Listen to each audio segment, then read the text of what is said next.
Wedok tuh harga diri ya Pak Yoyo ki. Kan ki ora mau kenal kudu sayang tinggal lunga, kenal sayang tinggal lunga. Nek nyat sayang tenan, apa kenal sayang kudu nikah. Tanggung jawab. Tanggung jawab. Lah nek ditemi tok piye? Loh. Lah isane nek kalau ditemi terus ditinggal terus piye? Lho itu fenomenal lho kan bener lho, banyak terjadi ngono kuwi lho. Banyak terjadi wi, terus mulai piye? Ya wis. Berarti wong lanang sing kebangetan ngene kudu wong wedok. Ya padha wae wong wedok. Banyak kok wong wedok. Lah kok apa kalau ditengi? Loh. Lah dibudak. Lho nek carane lah ya ora metek sik kaya iso carane. Lah carane piye? Pinangi cara buang apa Pak Bar? Upami buah ngeten iki anu Pak niku lho Pak semangka tanpa biji. Wah. Sing nek dibuka sigar biyen niku terus ketes-ketes Pak. Ku semangka tanpa biji. Ora usah disigar niki nyawang tok mawon kula pun ketes-ketes.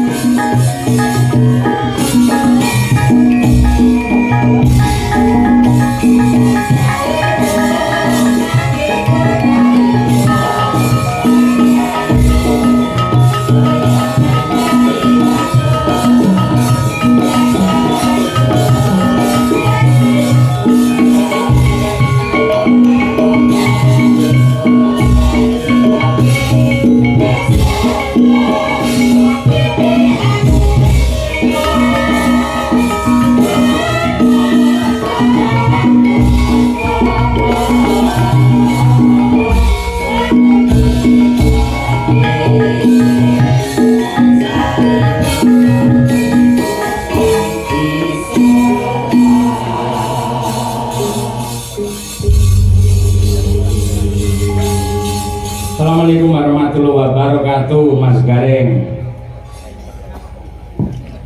Waalaikumsalam warahmatullahi wabarakatuh, Pak Dalang. Alhamdulillah sehat nggih Mas Gareng. Awit donga pangestu Pak Yoyo kula sehat walafiat jasmani rohani Pak. Alhamdulillah.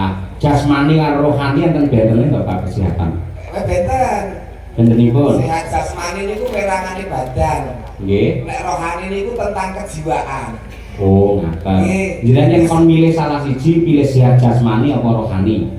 Nggih, kabeh Pak nek entuk milih. Kon milih salah siji kok Ya kabeh. nek salah siji penting sehat rohani. Oh, iya. Nggih. Dadi pamane mripate tetep kira, tangane ceko, sikile gejing ngoten mboten masalah nggih. Ora masalah. Sebabnya ora masalah. Ya sing penting lah sehat rohanine Pak. Oh, iya. Lah fisik, nek fisik niku iso diobati, iso ditambahke. Nggih. Nggih, nek rohani niku ya iso ditambani, iso diobati ning rada suwe. Rada suwe. Beda kok Pak. Nggih. Jadi nek jasmani niku perangane badan, nek rohani itu kejiwaan. Ngaten. Enten wong sehat jasmani ini ning ora sehat rohani ini kathah. Contone. Contohnya wong edan sing wong dalan ora kathokan iki. Niku sehat awake ning jiwane sing ora sehat. Oh, Wong edan, titikane gampang kok Pak wong edan niku. Pripun? Angger ngomongan dhewe, disauri dhewe, takon dhewe, disauri dhewe. Ngoten niku gejalane ngoten niku Pak, gejalanipun Pak. Sik, omonganmu tak rasakne kok suwi-suwi ora penak ki, Mas. Ya dulu Pak. Sing ngusulke teng Pak Wito, Pak Dalang mangke pelawake sinten Gareng tralala kemawon. Sing ngusulke kula paling mboten teng mriki jenengan lak unggul-unggulne kula. Nggih Pak. Lah kok madake kula wong edan. Mboten madake Pak. Anu mboten Pak niki kula mah bahas gejala-gejala wong sing sakit jiwa niku Pak. Lah iya wong sakit jiwa ki ciri-cirine pripun, Pak? Ciri-cirinipun menika anu Pak, sok ngomongan dhewe, tekon dhewe, disauri dhewe, kadang guyu dhewe, nangis dhewe, bengok-bengok dhewe. Niku biasane sing teng ngedalan lho Pak. Iki yo pinggir dalan ning sawah pancen iki kono ki yo dalan.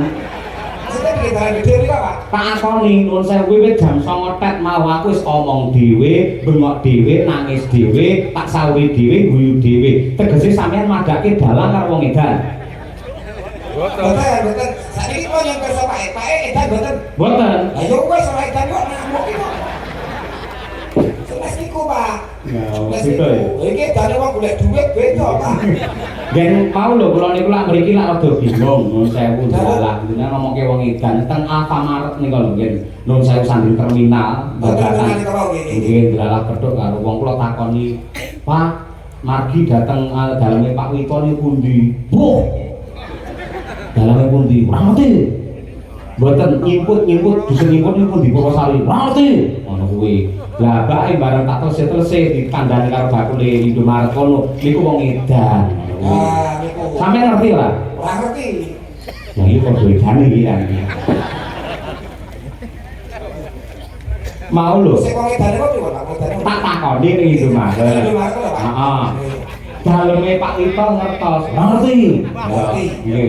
Margi teng input ngertos mboten Purwosari. Ora ngerti. Ngono kuwi. Sampe ngerti Mas?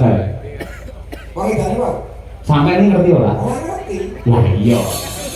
Titenane anggere wong ditakoni kok muni ora ngerti tegese edan. Berarti bengi iki gareng Nggih, mboten niku mawon, Pak. Titikane kathah. apa? Wong edan nek ditekoni sok ora paham, Pak.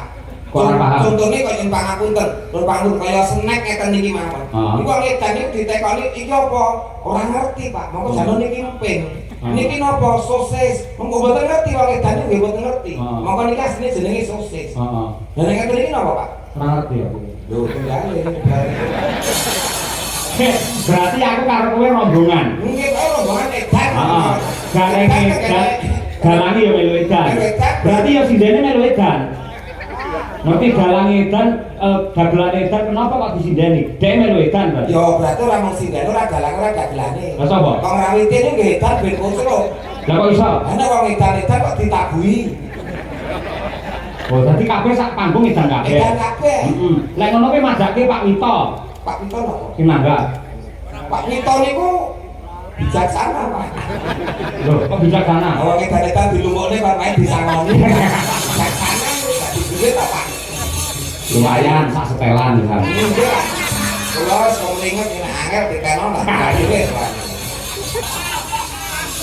Niki dalam rangka tasakuran pernikahan Mas Pak Wito karo Ibu Mariati. Wah, pernikahan emas luar biasa. Pak Suwito, Bu Mariati mencapai di titik pernikahan emas bukanlah sesuatu hal yang mudah. Melalui proses nggih menika keluarga yang sangat luar biasa tentunya. Banyak cobaan, banyak godaan, namun beliau berdua mampu menjalani sampai di titik pernikahan 50 tahun utawa pernikahan emas. Tepuk tangan terlebih dahulu untuk Pak Suwito bersama Ibu Mariati. Ngeten iki sing mari geter kula ngeten iki, Pak. Oh, geter. 50 tahun pernikahan emas niku lah luar biasa iso bertahan kok, Pak. Nggih. Mula nek 50 tahun diarani emas. Lah kula niku monel men mboten kok bugar.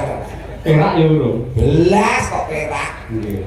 Mula niki iso kanggo tulodo marang liyan panjenenganipun Pak Suwito. Mboten nuwun sewu jenengan iki lak teng Palur Karanganyar. Aduh iki. Lah sakniki kok pindah ke Wonogiri sebabnya napa? Lah kula asline mriko, Pak. Asline mriko. Asline Wonogiri. Nggih. Nggih ten Palur niku lak ngene mbok wedok. Nggih. Nggih. Anak-anak telu terus akhirnya 20 tahun omah-omah anak-anak telu terus kula pindah ten Wonogiri. Lah garwane? Anu, transmigrasi bablas umroh, Pak. Alhamdulillah niku ibadah sae niku. Ganjarane gede niku.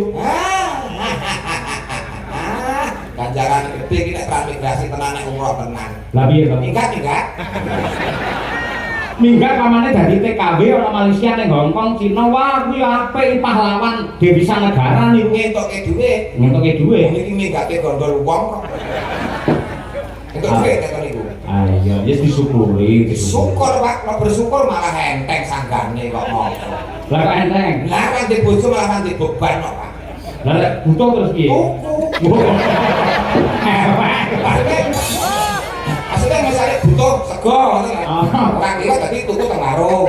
Iya. Misalnya butuh nopo ngoten tuku teng warung ngoten lho, Pak. Oh iya, ngono ya aku nak teratat tak kira tuku sing maksiat ngono. Lah boten wong gareng anak buah Pak Yoyo niku istiqomah Pak mboten neko-neko. Amin, alhamdulillah. Asmane Pak Suwito yen cara Jawa, Sukiluwih Suwito iki komplite iki tegese lak nuwun sewu wong sing bener-bener ngabekti. Ora mau ngabekti lawan Gusti Ingkang Maha Kuwasa niku uga ngabekti karo tangga teparuh kiwa tengene. Mula Raneh Pramuka panjenengane bebrayang nganti 50 tahun ditresnani karo piyai akeh laladan Purwosari sing ngestani rawuh semene akeh iki Suwito. Nggih, Pak. Saiki lek perhulut piye Mas Gal? Lah wis batin iki ngomong tenan ngene. Ora jenengan lek kepinterane kecerdasane bagus kuwi. Niku lak riyen, Pak. Ah. Saiki pun bodoh, Pak.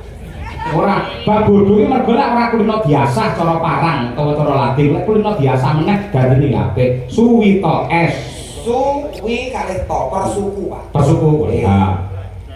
Su menika sugih katresnan. Panjenenganipun Pak Suwita sugih katresnan ya tresna marang garwa, putra lan kulawarga. Betul. Nggih. Wi.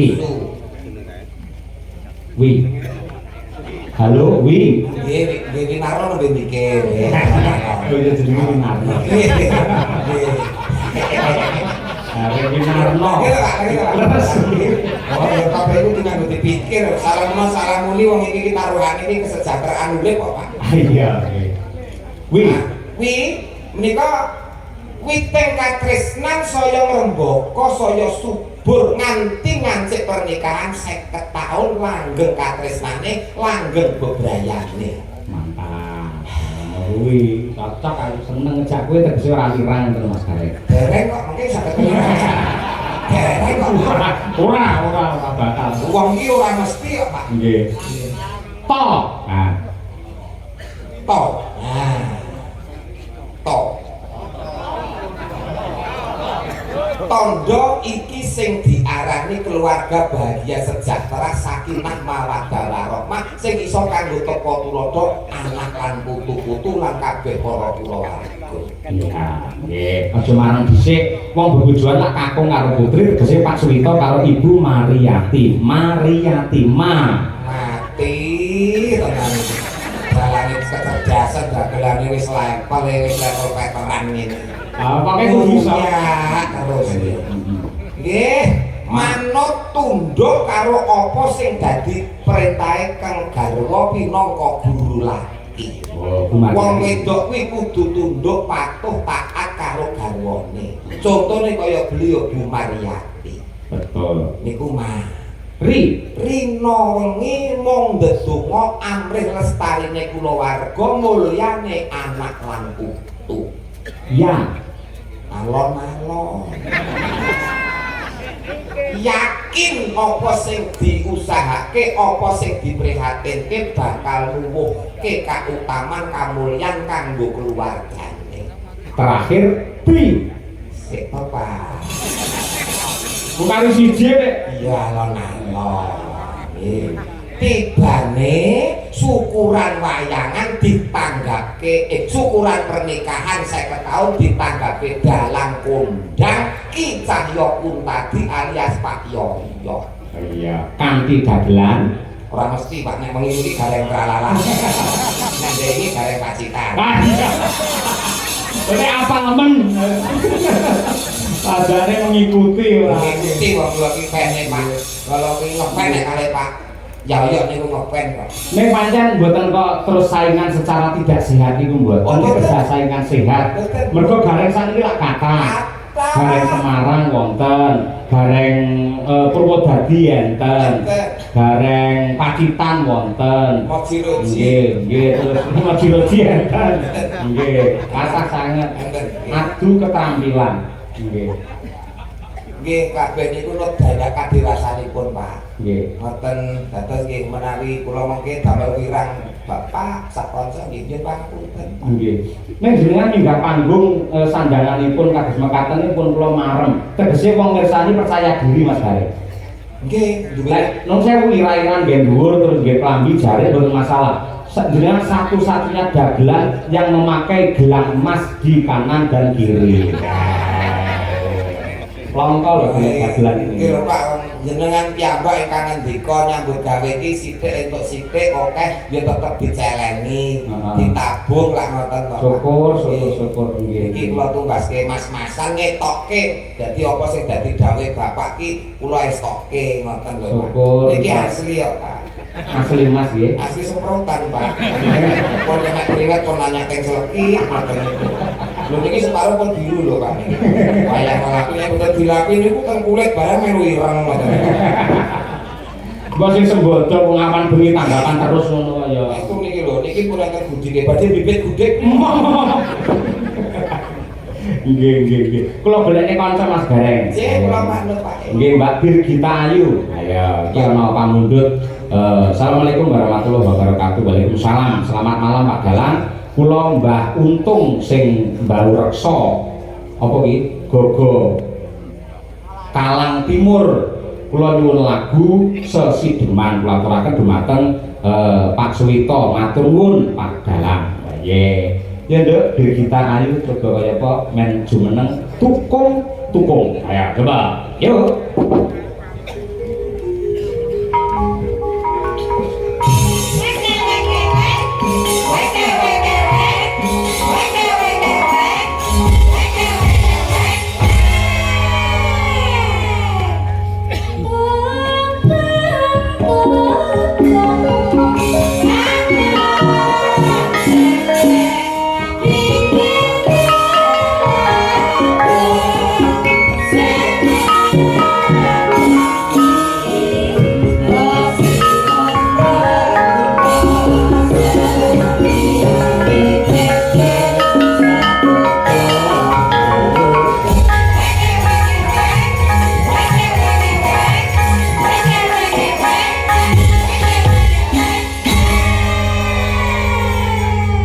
Monggo Pak Gareng niku pun entuk kanca niku. Sugeng dalu wong ayu. Iya, sing dalu Mas. Aja Mas Pak. Ya piye? Aku nang omah diceluk Gus. Mosok kaya ngene kok, Gus iki lho. Gus anak Kiai. Gus Buntung, Pak. Sugeng dalu ayu. Iya, sing dalu Mas Gareng. Lah ya pinaringan sehat to. Sehat. Sedulur mriki kersane pirsa. Nggih. Wis ping pira sowan anu menghibur ana ing laladan ngimput. Ngimput. Heeh. Purwosari dusune ngimput. Wis ping pira? Nembe sepisan iki. Lagi pisan iki ben kenal. Berarti dadak kenalan. Loh iya, pepatah mengatakan tidak kenal maka tidak nikah. Tidak sayang.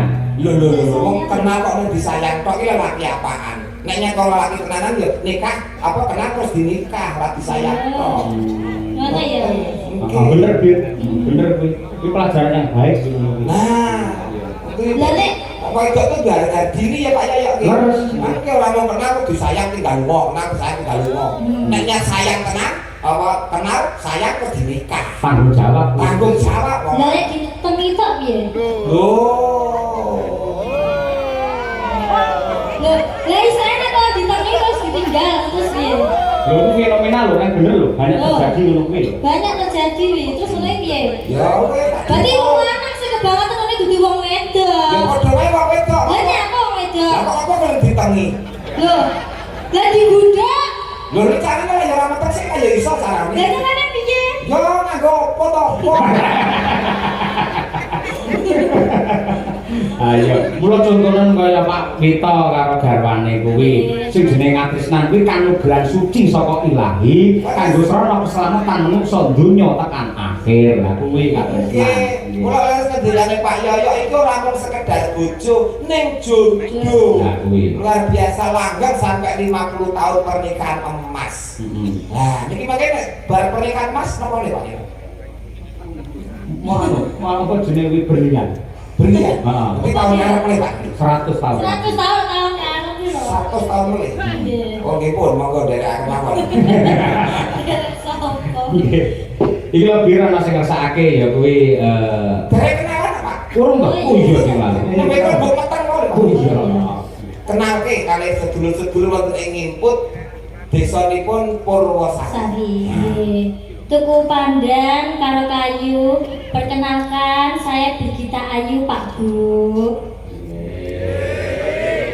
Alamate ngendi? Kula aslinipun Kediri Jawa Timur. Isih sekolah apa wis duwe bojo? Boten sekolah tapi dereng gadah bojo. Maksudnya wis lulus. Oh, maksudnya wis sarjana. Sarjana seni. Nek urung duwe bojo. Heeh. Dieling-eling. Napa? Kok nek kenal kudu disayang terus nikah ora entuk meteng. Dieling-eling. Dieling-eling. Aku ajarane ya. Oh, kenal lho. Kok garek kok ngajari dhewe remuk malah ngajari. Nggih. Sesideman Bir. Oke, Pak. Nggih, kaya apa sak gawane men gatekke karo Pak Garek. Nggih. Wiwitane.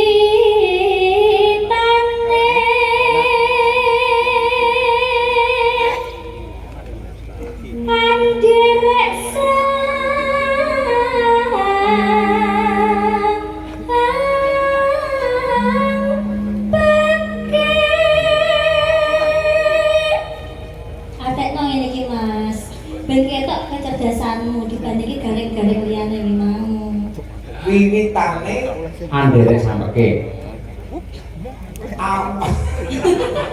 Angel kan. awalnya ikut Sampai itulah sapoke.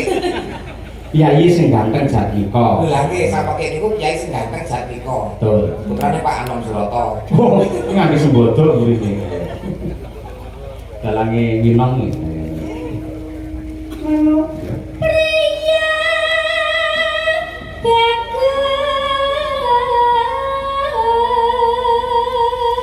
bagus kalah budaya.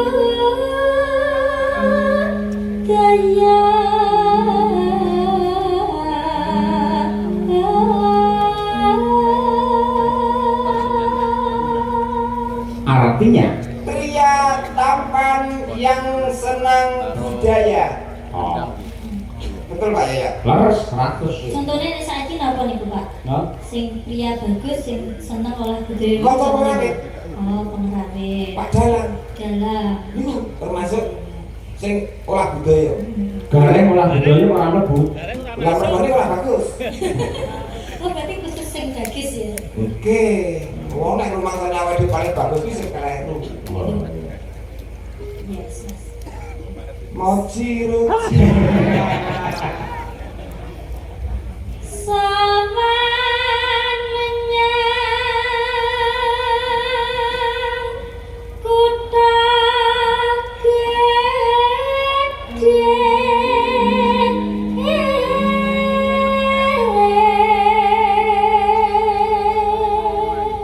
Artinya, Datanglah ke kota besar. ya, Waka gerapal no bleri kok Pak. pripun? Anggur rapal no banter bleri ngoten. Lara apa? Nek rapal pucet.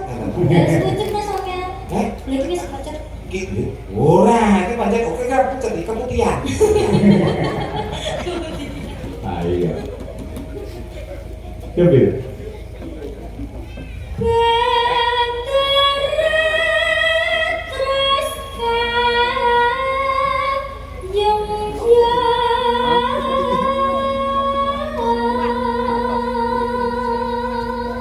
Sehingga tuannya merasa tertarik. Nah, betul.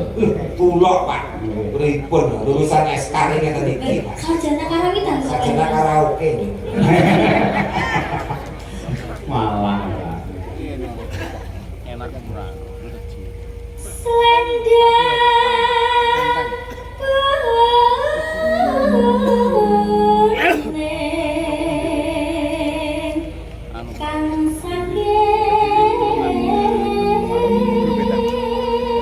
Diambung ini Pak ya.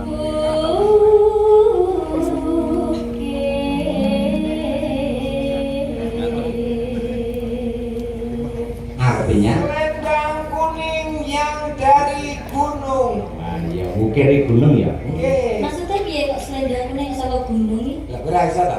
Ora mudeng to kowe. Gak mudeng piye? Waduh, ngene nek ora ngerti takon karo sing ngerti lho. Nggih. Iya. Pak, ya tak apa iki? Aku ya tak takon sih. Selendang kuning saking mungkin ngono. Lah ora kok jawab ya. Lah kok mboten iso Pak. Saya mau piye mau? Nek ora iso takon wajib takon karo sing ngerti. Ah, Lah dek kita kan tanglet kula. Kula Ah. kula lak ora ngerti lah kula tanglet Pak. takon sing ngerti. Nggih. Oh iya, aku ngerti. Lah nggih kula tanglet Pak. Selendang kuning saking mungkin ngono Pak. Selendang kuning itu adalah gambaran seorang wanita Jawa yang cantik, yang berbudaya, yang asalnya dari pegunungan. Terjemahnya dawa ya Pak selendang kuning. Bener toh? Oh lah nggih. Hmm. Niku wau, kata-katanya niku wau lho. Jadi selendang kuning adalah gambaran seorang wanita Jawa yang cantik yang dari pegunungan. Nah, wih. Betul Pak ya? Betul 100. Tak eling-eling. Hmm. Piye mau piye? Selendang kuning kang saking piye? Adalah pripun Pak? Ketang wis tuwek kono wis lali. Tunggu aja ditekokke meneh. Kok ngenteni sih nek wis bar metu ki ngenteni sih. Ngenteni aku hening tenang kok iso mikir meneh. Saya bisa metune. Hmm. Sing metu apa nih? Pikirane ya pikirane. Pikiran. Malah. Bar metu kok metu. Suara kurang pramana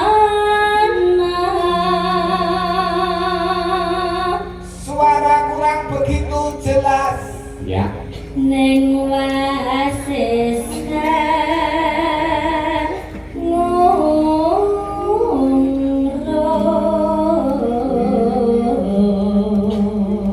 Tapi pintar ngangungrum. Lah iya piye artine? Ngangungrum itu menarik hati. Berarti pintar menggoda. Lah, ngono karepmu ngono ya. Merayu. Merayu sehingga menarik hati ngono lho. Arep ngomong rono kok angel man. Niku Dik. Aduh. Akhirnya Dik. Dik iya Yogyakarta tak cerita. DIY kae ora. Terus Bir? Angung remarang bendara Merayu kepada tuannya. berarti sing wedok mong sendal kuning kan saking mungkin mong Heeh. kuwi Kuwi pinter merayu terhadap tuannya. berarti iki sing kleru sapa? Sing kleru, ora sing kleru, Nduk. Oke ana sing kleru. Ora sing kleru, pancen donya ki nek sing dirayu nek sing rayu. Oh. Nggih ta, Pak? Lah, kaya Pak Yaya karo Bu Kesi iki nek ndek ben Pak Yaya iki ora ngerayu Bu Kesi, ya ora dadi. Ora ngono. Ora ngono. Sing rayu bukae sing mbiyen nggih. Oh, berarti kualik kula ora nembus. Kok ketara tukang udu nomor kuwi ora. Kula kok mboten, Pak, kok mboten. Soko lek wis ra udu. Wong titip. Wis kancane lek iki. Iya, Bir. Yesulestia pijer ngencangake alis. Yo, kok ini? Dia Sulistyo. Dia Sulistyo adalah perempuan yang cantik. Hah? Ngincangke alis itu memberi kode. Ayo. Signifikannya piye dengan alis? Iya. Lah. Lah. Iya, iya, iya. Eh. Kok sak jelas. Ini orang-orang sih, Dok. Aku main itu enggak selalu kabeh, Dok. Ayo. Ngincang alis ngono. Terakhir, yuk. Terus noses.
aturaken dumateng sedaya para lenggah ingkang kepareng rawuh wonten dalemipun Pak Suwito.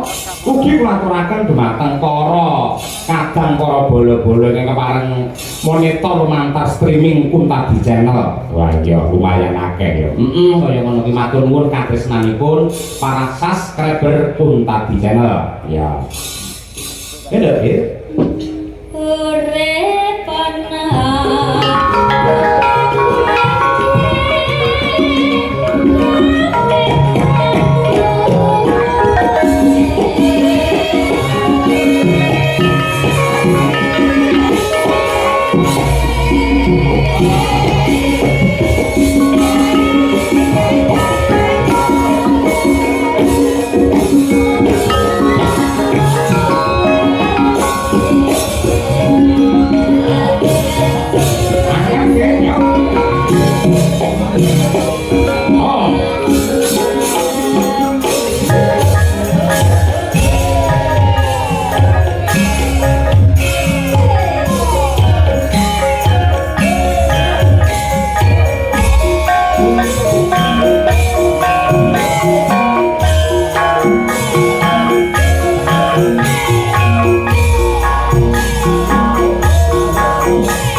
saking kota Tahu Kediri sampun memandangaken sesideman Mas Gareng. Cek karya Mbah Haji Sukron Suwondo. Nggih, Iku penting Pak. Dadi sing nembak tembange napa nek saged sing ripta niku nggih disebutke. Nggih. Nah, ditambahi dongane Abah Sukron Suwondo pinaringan sehat walafiat, awet sehat, awet momong anak putu, awet gagah. Amin. Amin. Amin. Matur nuwun panjenenganipun Mas Gareng. Alhamdulillah. Nggih. Lah menika malah babar pisan mboten dugamana. Kala wingi menika sampun syukuran wayangan piyambak sesarengan kalian Bapak Bupati Madiun Pak Hari Wuryanto. Lah kok di Palungguan samangke Bapak Wakil Bupati terpilih Madiun Bapak Dr. Purnomo Hadi kepareng rawuh wonten dalemipun Bapak Suwito Mas Gareng. Wah, luar biasa. Tondo Yekti menika Bapak menika nyawiji kaliyan warga masyarakatipun lahir lan batin.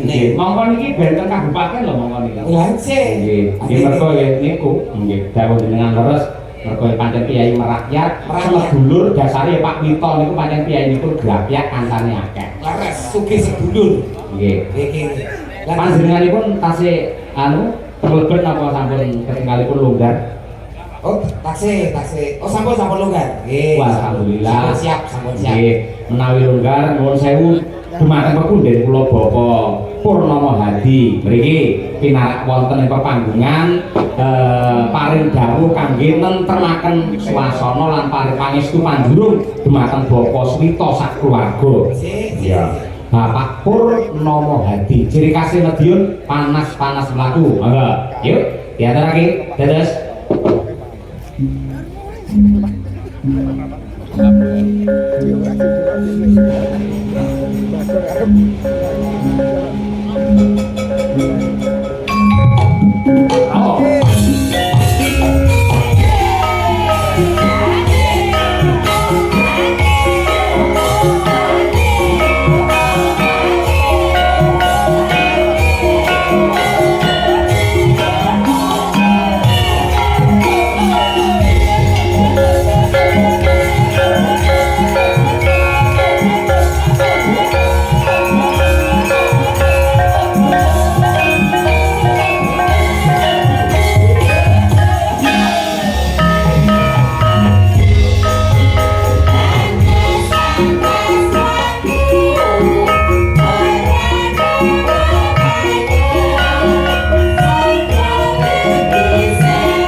Wakil Bupati Madiun mau kadang.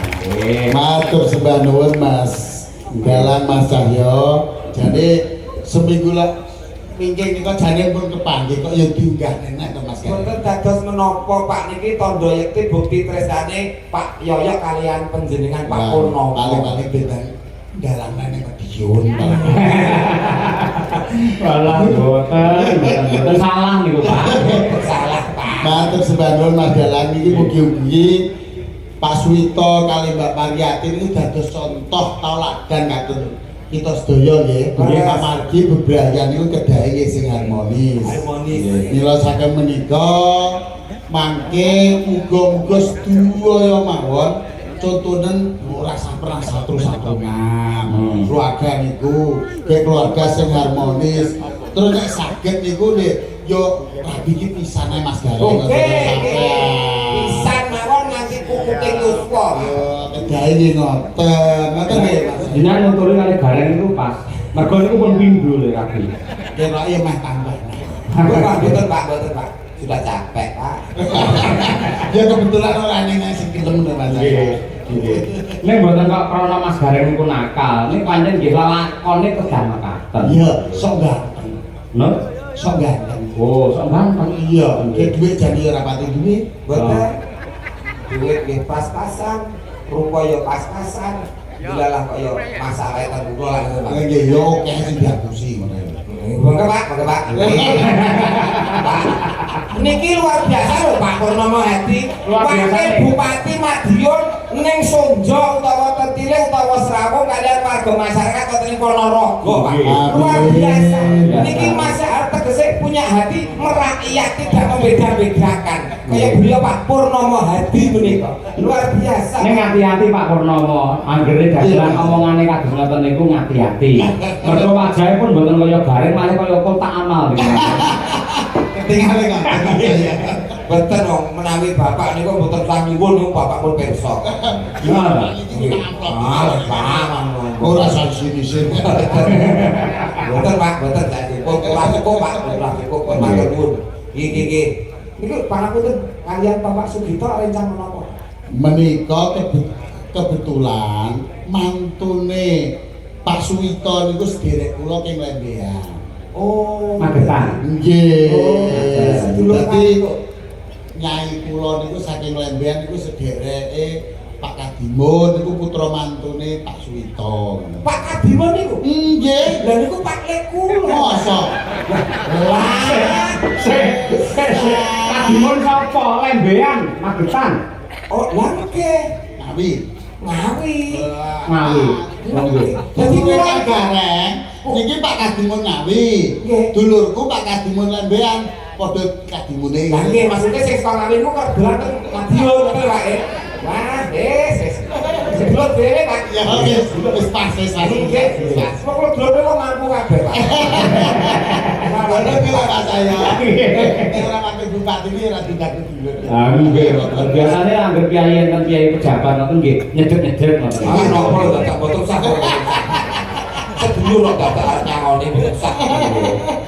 Tenang Pak Gelem, tenang. Wah, boten sah ragu-ragu Pak. Matur ta. Badhe keparing napa? Lho, nyekar iki mayite sapa kok nyekar? Bang harusnya nyekar. Tapi nek kula niki amargi wau mun prawitan sedaya Mas ya. Nggih. Nek kepareng dangdutan ngono piye ya? Aja meneh kok ndangdut Pak. Pak nek mung rombongan Pak Yoyo niku kerawitan oke, campur sari oke, pun dangdut oke, yasinan menoke kok. Alhamdulillah. Dhisik niku dididik agama luar biasa kali Pak Yoyo. Alhamdulillah. Penting keluargane sakinah mawaddah warahmah. Monggo Pak, monggo. Amin. Monggo. Ono sing dosa dinah ya kono monggo. Sangone. Oh. Nggih. Pokoke penting niku lintang asmara kagem sedherek. Wah, wis ganti to lagune Pak. Wah, biasanya jam 12 kok. Bukan yang di tangan Semoro. Apa lho kok sing ngene? Monggo, Pak. Iya, iki Nduk sing marga anyar iki, Mbak Mutiara ya, Mas. Pangapunten Pak Yoyo. Nggih. Napa mboten kesanipun Bapak kami ngrasakaken piyambak ngoten. Bapak biasanya kan pegewo. Oh, duwe. Aku ini nyepakne iki loro ku yo guru awakmu tok. Lah, gila iya kan ndang ya. Ya, Nduk. Jenengan Tadi Pak Wakil Bupati lho. Nggih, spesial. nggih nyuwun pangapunten lintang asmara kagem panjenengan sedaya niku. Nggih. Wong ayu tresna mungkin arya tombo susandro ning batinku. Ya, dipaske kare narasipun. Temenane langsung iki. Ono? Temenane langsung. Kose apun kemrungsung Pak ngangge pemanasan. Bos, Kene iki suwantene sae Pak misalnya. Sae. Ora palintang asmara suwantene kong. Wah. Iya. Biasane karaoke ini tetep ngendi Pak? mare konangan kan. Monggo sarangan Pak Wakil diaturake yo. Lintang asmara. Nggih. Mboten Pak. Yuk, Monggo. Yuk. wong ayu tresna mungkin arya tombo susandro ning batinku. Ayo, Nduk. Masuk Nduk. Thank you.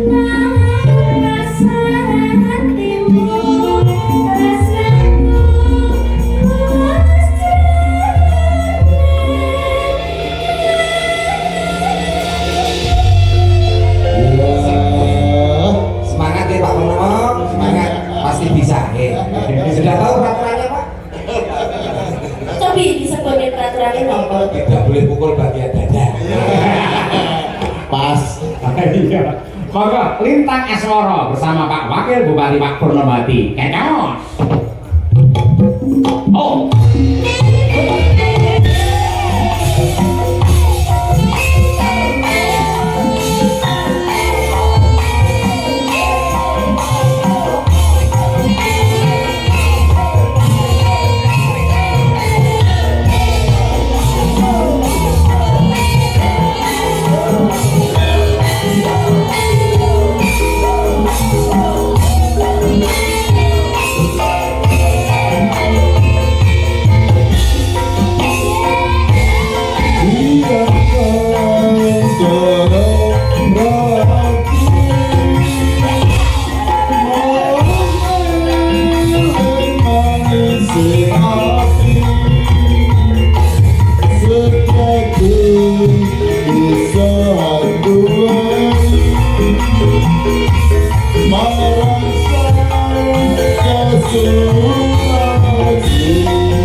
Sembah nuwun Mas saya.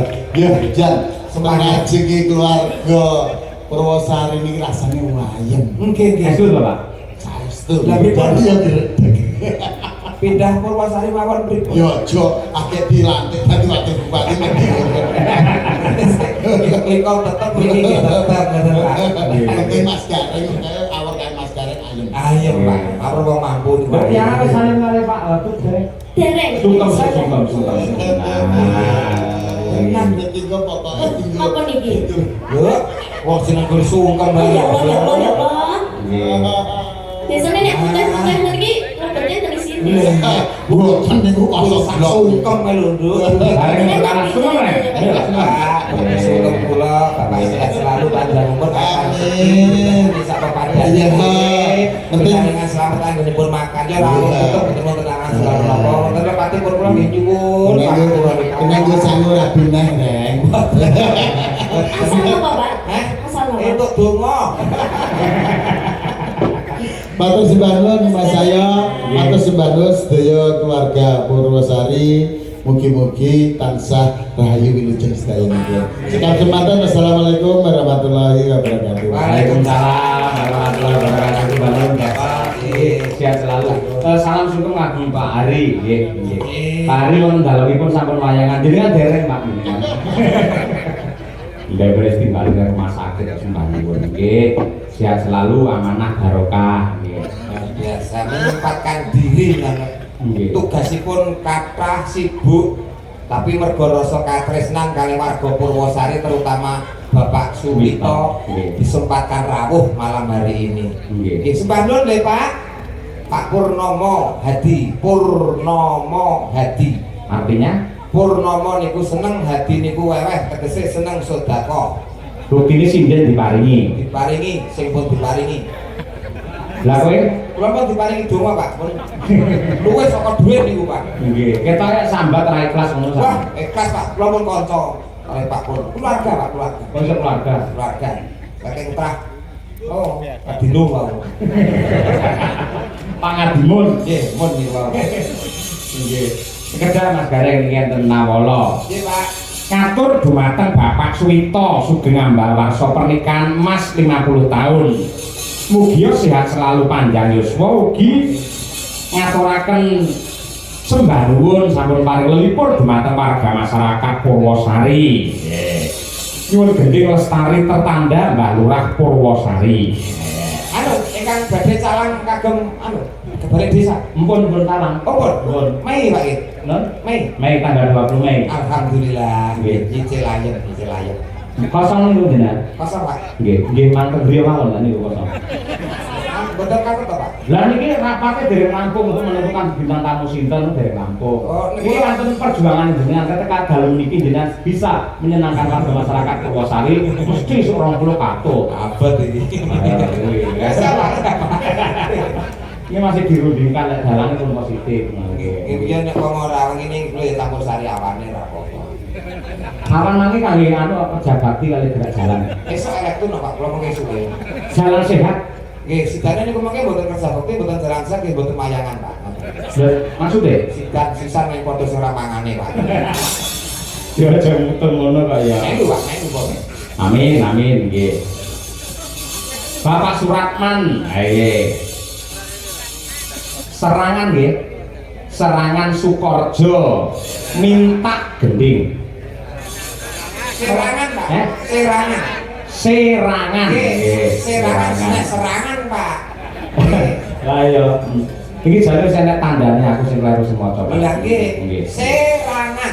Nggih. Senes serangan. Lah bedanya apa? Beda Pak. Nah serangan itu adalah suatu anu agresi militer itu namanya serangan. Oh, lek serangan. Serangan itu nggih niku nama desa. Nama desa oh. Dok ora? Ora dong. Seragi musik. Nggih, ngersakaken sambal kemangi Roro Jombrang. Sekian, terima kasih. Ya. Sembah nuwun. Iki Lestari, ayo Nduk, Inong Nawangse karo Mbak Tri Hastuti coba kaya apa. Wis siji-siji saiki di loro.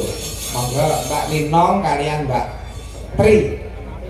Astu. Mbak Tri Astuti. Nggih, nggih. Nah. Aku Iya. sepot Pak. Sinten Madangkara piye? Saya Pak sip Pak. Nah, ya. Seneng. Iki gendut tiara iki kan Nargoan to, Dok? Sama di Sama dalam sana. itu. Nggih, terus Pundi? saking badekan. Oh, Badeka. Nggih. Sampai. Oh, sanjange warga anyar padahal kula pun pribumi mriki lho. Oh, Oh, maksudnya anyarnya Madangkara. Nggih.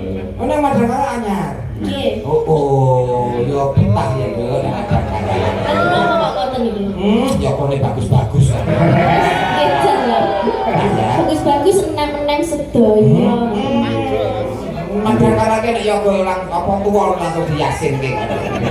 Yo ora kaya. Kan Pak Edalah nggih. Nggih. Asmane Pak sinten? Pak Masuti. Oh, nggih. Gusti Allah dilondonge maksudi ya iki.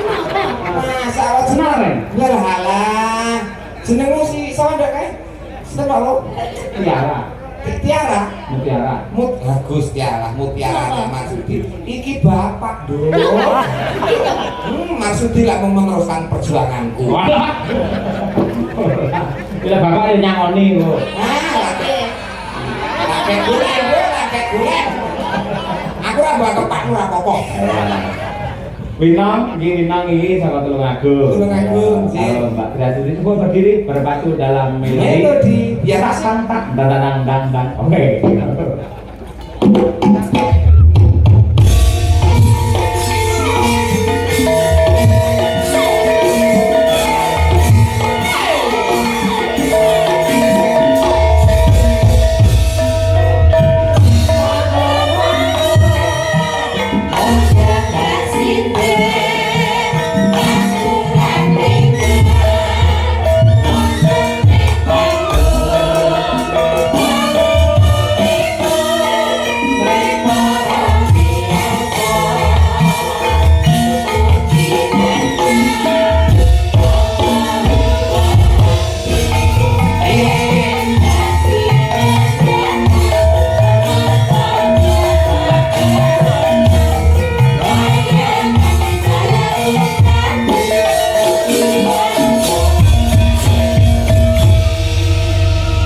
Winong ini cara buah apa Pak Bar?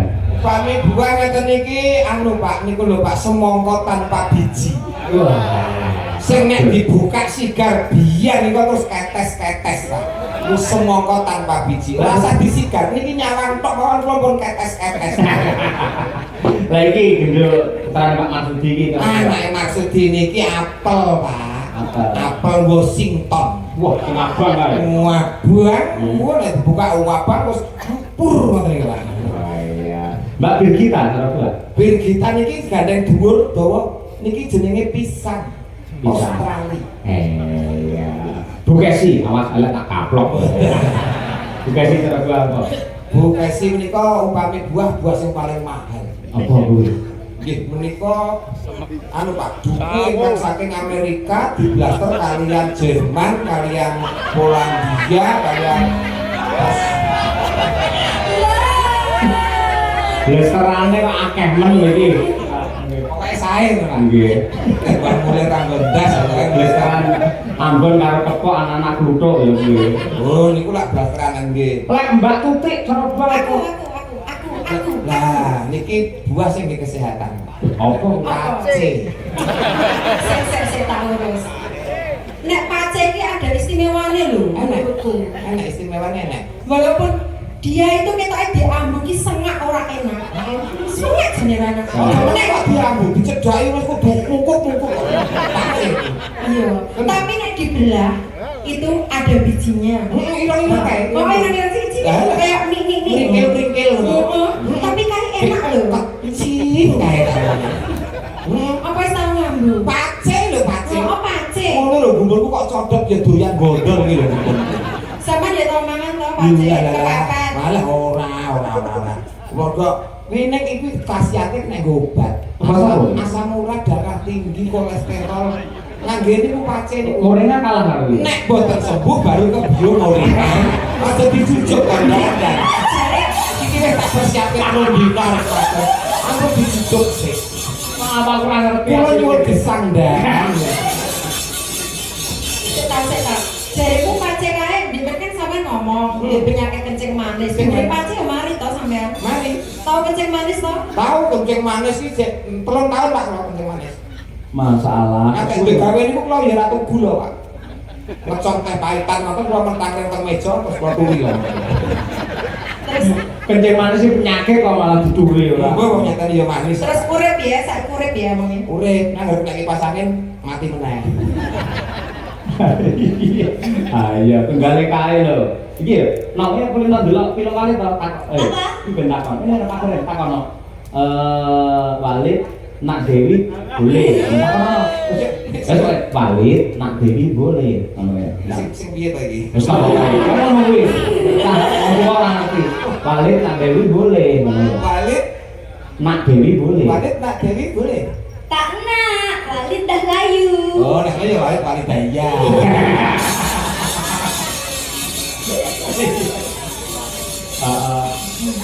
Coba lestari mundur saka mulai buka TikTok berlaku kae ngerti. Kalau wali daya barang barang rumah kamar bayani sobiro barang. Pamundur saking Bapak Kepala Desa Lestari, semoga terjalin kerukunan yang hebat penuh dengan gotong royong warga masyarakat Purwosari selalu lestari. Oke. Purwosari beda pendapat ora pegat. Betul. Purwosari beda penemu ora padu. Leres. Purwosari beda pilihan ora bakal rusak sing bebrayan. Tepuk tangan warga masyarakat Purwosari. Wah, gareng ngelem tanggal 20 berja. Kudu Pak nek mboten bisa nusul. Oh, ngeyel kula Pak. Siapa saya yang bayar? Ya ora njaluk. Oh enggak nyeluk. Wah, kok wis mampu. Oke kelas. Wis mampu. Cukup ya. Mau kepengen ketemu Pace aku. Ah, ngerti pace kulo ora iso mulih sampean. Waduh. Sampeyan apa nyemoni aku? Seneng Ngerti iki lho. kasihane pace. Seneng wis sing biyen kayak anggere wayah ngene wis wayah tawa-tawa sebenarnya. Paketan durine Pace ditawake bisa seneng sedekah. Maka lestari jajos.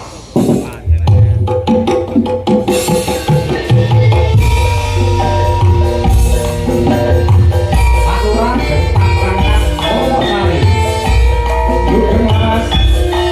Amanah Saroka.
Winon, Mbak Tri Astuti.